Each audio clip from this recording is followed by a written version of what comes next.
അതിൽ ഒരു കാര്യം മാത്രം അലൻ പറഞ്ഞത്, ഇപ്പോൾ ആൾക്കാർ പറഞ്ഞത് പുള്ളി ഫാദർ ഓഫ് ഇന്ത്യൻ അഡ്വർടൈസിംഗ് ആണോ എന്ന് പറഞ്ഞു കഴിഞ്ഞാൽ നമുക്ക് പുള്ളി ഫാദർ ഓഫ് ഇന്ത്യൻ അഡ്വർടൈസിംഗ് അല്ല. ഫാദർ ഓഫ് ഇന്ത്യൻ അഡ്വർടൈസിംഗ് എന്ന് നമുക്ക് ശരിക്ക് വിളിക്കാൻ പറ്റാവുന്നത് മഹാനായ ശ്രീ കർസി കാത്രക്കാണ്. അദ്ദേഹമാണ് ഇന്ത്യയിൽ MCM എന്ന് പറയുന്ന അഡ്വർടൈസിംഗ് കമ്മ്യൂണിക്കേഷൻസ് കമ്പനി തുടങ്ങിയത്. ഈ MCMൽ നിന്നാണ് ഇന്ത്യൻ അഡ്വർടൈസിങ്ങിൽ ഞാൻ നേരത്തെ പറഞ്ഞപ്പോൾ ഗാലക്സി ഓഫ് സ്റ്റാർസുകൾ പുറത്തേക്ക് ഇറങ്ങിയത് MCMൽ. അപ്പോൾ MCMൽ നിന്നാണ് റീഡിഫ്യൂഷൻ ഉണ്ട്. റീഡിഫ്യൂഷൻ എന്ന് പറയുന്നത് നമുക്ക് ഏറെ അഭിമാനിക്കാൻ പറ്റാവുന്ന മലയാളിയായ അജിത് ബാലകൃഷ്ണൻ, അദ്ദേഹം തലശ്ശേരിക്കാരനാണ്. അദ്ദേഹമാണ് readif.com തുടങ്ങിയത്. ഇൻ്റർനെറ്റ് വന്നു കഴിഞ്ഞപ്പോൾ ആദ്യ കാലഘട്ടത്തിൽ ഈ ഗൂഗിളിനൊക്കെ മുമ്പ്, ജിമെയിലൊക്കെ വരുന്നതിന് മുമ്പ് നമുക്ക് ഹോട്ട്മെയിലും യാഹു മെയിലും ഉണ്ടായിരുന്നു. ആ കാലഘട്ടത്തിൽ റീഡിഫ് മെയിൽ വന്നു, readif.com കൊണ്ടുവന്നു. അപ്പോൾ readif.com കൊണ്ടുവന്നു. ആ കമ്പനി അന്ന് ആ കാലഘട്ടത്തിൽ നാസ്ഡാക്കിൽ ലിസ്റ്റ് ചെയ്യപ്പെട്ടു ആ കമ്പനി US.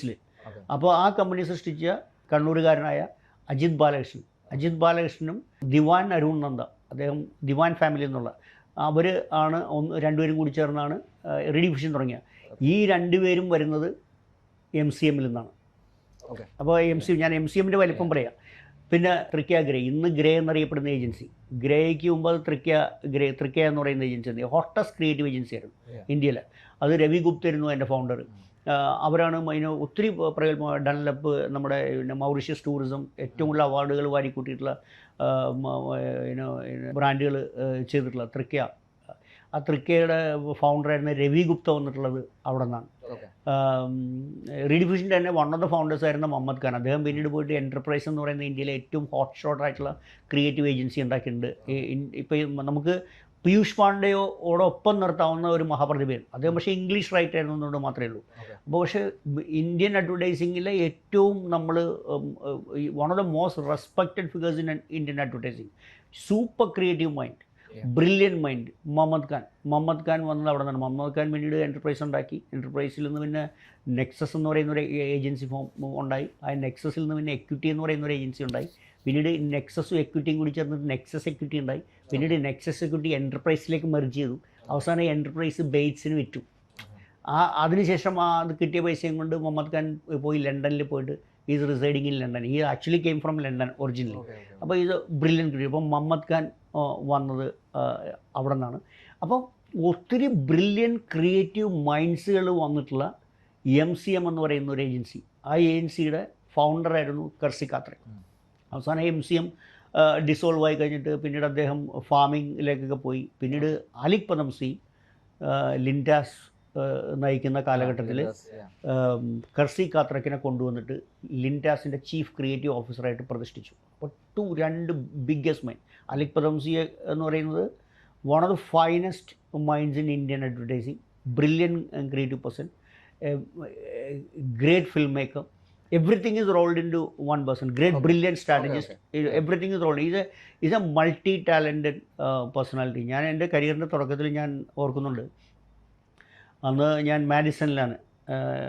ഈ മാഡിസൺ ഇന്നൊരു മീഡിയ ഏജൻസിയാണ്, ഹെഡഡ് ബൈ സാമ്പൽ സാറ്. അന്ന് Madison was A creative agency, one of the creative hot shops ആയിരുന്നു ക്രിയേറ്റീവ് ഏജൻസി. അപ്പോൾ ഒത്തിരി ക്ലയൻസ് ഉണ്ട്, ഗോദ്രേജ് ഉണ്ട്, ടാറ്റയുണ്ട്, പ്രോക്ടർ ആൻഡ് ഗ്യാമ്പിൾ ഉണ്ട്, അതിൻ്റെ ഒത്തിരി ബ്രാൻഡുകളുണ്ട്, വിസ്പർ തുടങ്ങിയ നിരവധിയായ ബ്രാൻഡുകളുണ്ട്, ഫിലിപ്സ് ഉണ്ട്, ഒക്കെ ഉണ്ടാക്കി നിൽക്കുന്ന ഒരു കാലഘട്ടം. ഒരു സ്ട്രോങ് ക്രിയേറ്റീവ്, നല്ലൊരു ടീമൊക്കെ ഉള്ള ഒരു സാധ്യത. ഞങ്ങളുടെ അന്ന് ക്രിയേറ്റീവ് ഡയറക്ടർ ഒരു ഫോറിനറായിരുന്നു, നാൻസി ഹോറോവിറ്റ്സ് എന്ന് പറയുന്ന അമേരിക്കയിൽ നിന്നുള്ള ഒരു ജ്യൂ ആയിട്ടുള്ളൊരു സ്ത്രീയായിരുന്നു. ഞാൻ പറഞ്ഞ 90കളുടെ തുടക്കത്തിൽ 1991 പീരീഡിൽ മാഡിസണിലെ ഏജൻസിയിലൊന്ന് ക്രിയേറ്റീവ് ഡയറക്ടർ ഒരു ഫോറിനറായിരുന്നു. ആ ഒരു കാലഘട്ടം ഉണ്ടായിരുന്നു. അപ്പോൾ ആ ഒരു കാലഘട്ടത്തിൽ ഈ ബാലിയിൽ വെച്ചിട്ട് വേൾഡ് അഡ്വർടൈസിങ് കോൺഗ്രസ് നടത്തും. വേൾഡ് അഡ്വർടൈസിങ് കോൺഗ്രസ്സിൽ പങ്കെടുക്കാനായിട്ട് സാമ്പൽ സാര ബാലിയിൽ പോയി. അദ്ദേഹം ബാലിയിൽ നിന്ന് തിരിച്ച് വന്നു കഴിഞ്ഞ് ഞങ്ങളുടെ അടുത്ത് ബാലിയിൽ നടന്ന സംഭവങ്ങളൊക്കെ ഇങ്ങനെ സംസാരിച്ചപ്പോൾ, I was A junior, I was in the beginning of my client servicing period, and I was actually starting my batting practice in advertising. ആ ഒരു തുടക്ക കാലഘട്ടം.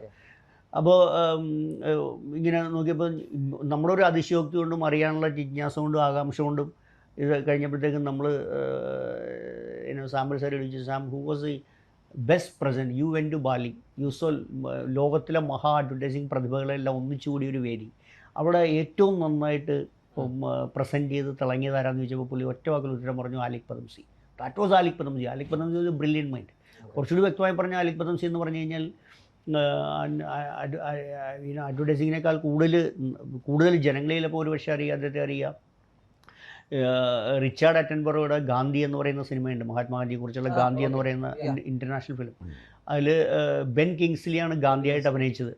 അതിൽ ജിന്നയായിട്ട് അഭിനയിച്ച ആളാണ് ആലിക് പദംസി. ജിന്നയുടെ റോൾ ചെയ്തത് ആലിക് പദംസി. അന്ന് ജിന്നയുടെ റോൾ ചെയ്തത് Alyque Padamsee. Alyque Padamsee is a brilliant actor, is a theatre personality. ഒത്തിരി ഡ്രാമകൾ പുള്ളി, ഒഥല്ലോ ഒക്കെ, അതായത് കബീർ ബേഡിയൊക്കെ വെച്ചിട്ട് ഇന്ത്യയിൽ വലിയ തിയേറ്റർ പേഴ്സൺ. നമ്മളിവിടെ KPSC കാളിദാസ കലാകേന്ദ്രം എന്ന് പറയുന്ന പോലെ വലിയൊരു തിയേറ്റർ കമ്മ്യൂണിറ്റി ഉണ്ടായിരുന്നു ബോംബെയിൽ. ഇൻഫാക്ട് അഡ്വർടൈസിങ്ങിൻ്റെ തുടക്ക കാലഘട്ടത്തിൽ ഈ അഡ്വർടൈസിങ്ങിലേക്ക് വന്ന ആൾക്കാർ പലരും തിയേറ്ററിൽ നിന്നായിരുന്നു. ഇപ്പോൾ ജെർസൺ ഡെക്കുണ, ആലിക് പദംസിക്ക് മുമ്പ് ലിൻഡാസ് ഹെഡ് ചെയ്തിരുന്ന ആളായിരുന്നു ജെർസൺ ഡെക്കുണ.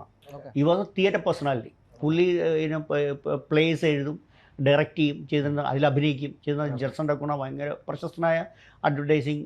ഈ വാസ് ഓൾസോ കോപ്പി റൈറ്റർ വന്നാണ് ജെർസൺ ഡെക്കുണ. ജെർസൺ ഡെക്കുണയുടെ ബ്രദറായിരുന്ന സിൽവസ്റ്റർ ഡെക്കുണ. സിൽവസ്റ്റർ ഡെക്കുണയെ പറ്റി പറയുകയാണെങ്കിൽ അമൂൽ ബ്രാൻഡ് സൃഷ്ടിച്ചത് സിൽവസ്റ്റർ ഡെക്കുണ.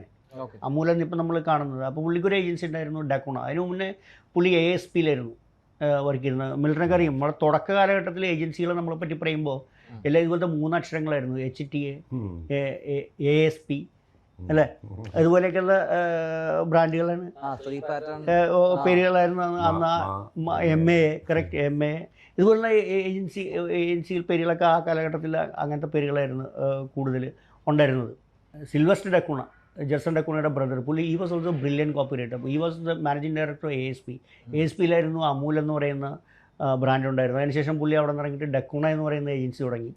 ഇപ്പോൾ ഡെക്കുണ ഇപ്പോഴും ഉണ്ട്. ഡെക്കുണ ഇപ്പോൾ ഹെഡ് ചെയ്യുന്ന അദ്ദേഹത്തിൻ്റെ മകനായ രാഹുൽ ഡെക്കുണ ആണ് ഇപ്പോൾ നിലവിൽ അത് ഹെഡ് ചെയ്യുന്നത്. ഇപ്പോൾ രാഹുലാണ് എഴുതിക്കൊണ്ടിരിക്കുന്നത്. അപ്പോൾ രാഹുലിന് മുന്നേ സിൽവസ്റ്റർ ഡെക്കുണയുടെ കൂട്ടത്തിൽ ഇത് എഴുതിക്കൊണ്ടിരുന്ന ഭരത് ദബോൾക്കർ ആയിരുന്നു. ഭരത് ദബോൾക്കർ ഒത്തിരി 10-18 ഹിന്ദി സിനിമകളിൽ, ബോളിവുഡിൽ ഷാരൂഖ് ഖാനോടും സൽമാൻ ഖാനോടും ഒത്തും അഭിനയിച്ചിട്ടുള്ള, പുള്ളിയും ഒരു തിയേറ്റർ പേഴ്സണാലിറ്റി ആയിരുന്നു. ഒരു ലോയറായിട്ട് കരിയർ ജീവിതം തുടങ്ങി. അതിനുശേഷം അഡ്വർടൈസിങ്ങിൽ ഒരു ക്ലയൻറ്റ് സർവീസിങ് എക്സിക്യൂട്ടീവ് ആയിട്ട് വന്നു. പിന്നെ ക്ലയൻറ്റ് സർവീസിങ് എക്സിക്യൂട്ടീവ് എന്നൊരു കോപ്പി റൈറ്ററായിട്ട് മാറി. പിന്നെ ഒരു മറാഠി കോപ്പി റൈറ്ററായിട്ട് മാറി. പിന്നെ ഹിംഗ്ലീഷ് എന്ന് പറയുന്ന സാധനം, അത് ഇംഗ്ലീഷും ഹിന്ദിയും കൂടി ചേർത്ത് എഴുതുന്ന ഒരു സാധനം കൊണ്ടുവന്നത് ഭരത് ദബോൾക്കർ. അപ്പോൾ ഇതുപോലത്തെയൊക്കെ ഒരു തിയേറ്റർ പേഴ്സണാലിറ്റികൾ ധാരാളം അഡ്വർടൈസിങ്ങിലുണ്ടായിരുന്നു. അതുകൊണ്ട് തന്നെ അഡ്വർടൈസിങ്ങിൻ്റെ ആ കാലഘട്ടത്തിലെ എല്ലാം ഒരു ഡ്രാമറ്റൈസേഷനായിരുന്നു.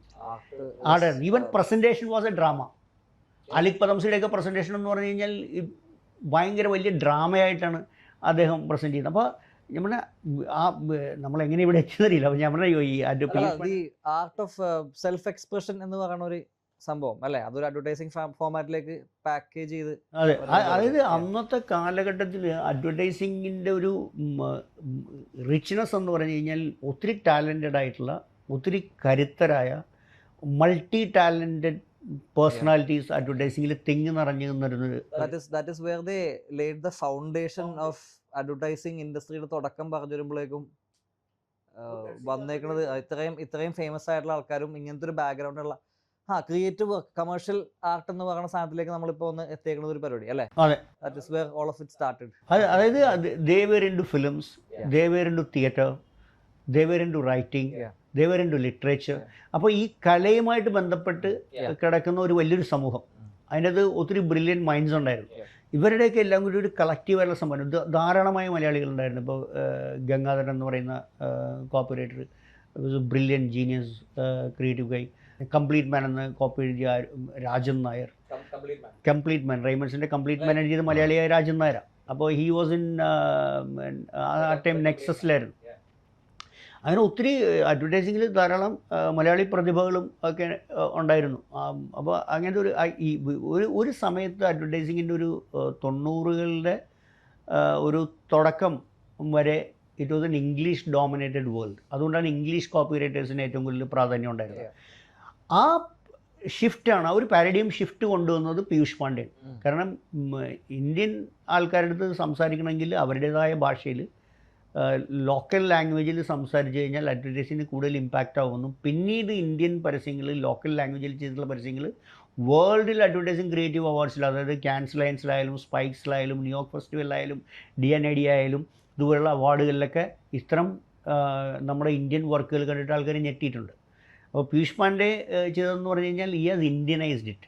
അതാണ് ഞാൻ പറഞ്ഞ അഡ്വർടൈസിങ്ങിനെ ദേശവൽക്കരിച്ച വ്യക്തിയാണ് പീയൂഷ് പാണ്ഡെ. ആ പീയൂഷ് പാണ്ഡെക്ക് മുമ്പുണ്ടായിരുന്ന കാലഘട്ടം എന്ന് പറഞ്ഞാൽ ഇറ്റ് വാസ് കംപ്ലീറ്റ്ലി